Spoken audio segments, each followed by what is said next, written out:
Chapter 8. The Treasure. Tom went into the dark tunnel.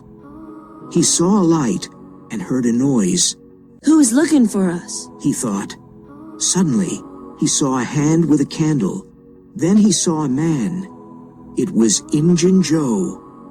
Tom was terribly scared, but it was dark, and Injun Joe did not see Tom. Injun Joe went away quickly. Tom returned to Becky, but he did not tell her about Injun Joe. She was very weak. It was Tuesday, and in St. Petersburg, everyone was worried. Where were Tom and Becky? Many people from the village went to the cave and looked for them, but they could not find them. Mrs. Thatcher became very ill, and Aunt Polly's hair became white. Then, on Tuesday night, there was a lot of noise in the streets of St. Petersburg.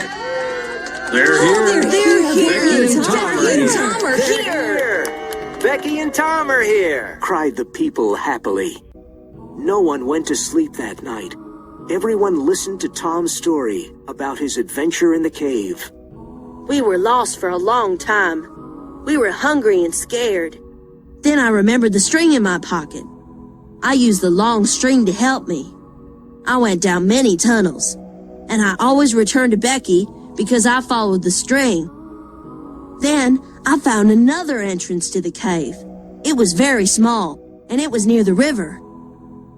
Tom and Becky were happy, but very tired and hungry. Becky stayed in bed for many days because she was weak. Tom stayed in bed for a few days too. Sometime after the adventure in the cave, Tom went to visit Becky. Mr. Thatcher asked Tom, Do you want to go to the cave again? Oh, I'm not afraid of the cave, said Tom. Well, nobody is going into the cave again.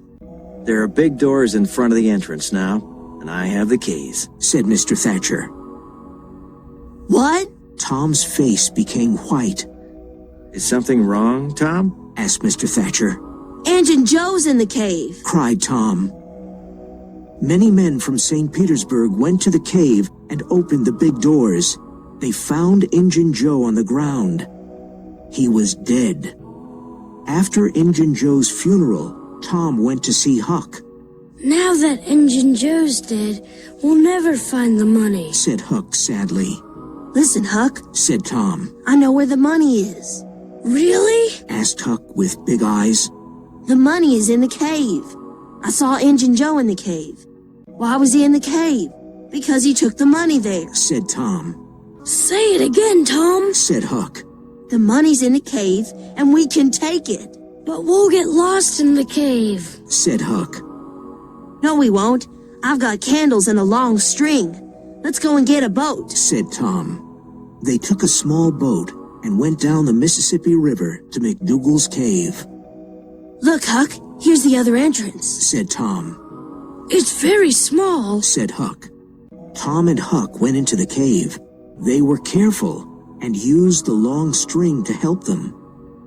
Tom suddenly stopped and said, I saw Injun Joe here. His ghost is probably here too, said Huck. Let's go now. His ghost isn't here. It's probably at the other entrance. Well, all right, but let's hurry, said Huck. Tom looked around slowly and then cried, Look, here's the cross. There was a black cross on the wall of the cave. You're right. It's the cross, said Huck. Let's dig under the cross. They dug and dug. Finally, they found a small room. There was a small bed, some old candles, and a few bottles. And there was the treasure box. They opened it and saw the gold and silver coins. We're rich, Tom. We're rich, cried Huck. This is wonderful. I always knew it, said Tom. Now let's take our treasure and leave. They followed the long string and were soon out of the cave. The two boys took their treasure to Aunt Polly's house. A lot of people in St. Petersburg saw the boys and the treasure. They followed them to Aunt Polly's house. Aunt Polly was surprised to see the boys and all the people. Tom, what's in that old box? She asked. Tom opened the treasure box. Everyone was amazed. They looked at all the silver and gold coins.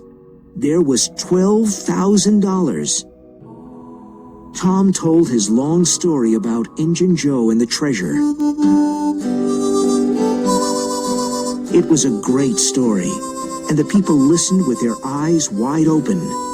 Now Tom and Huck were rich and famous in St. Petersburg.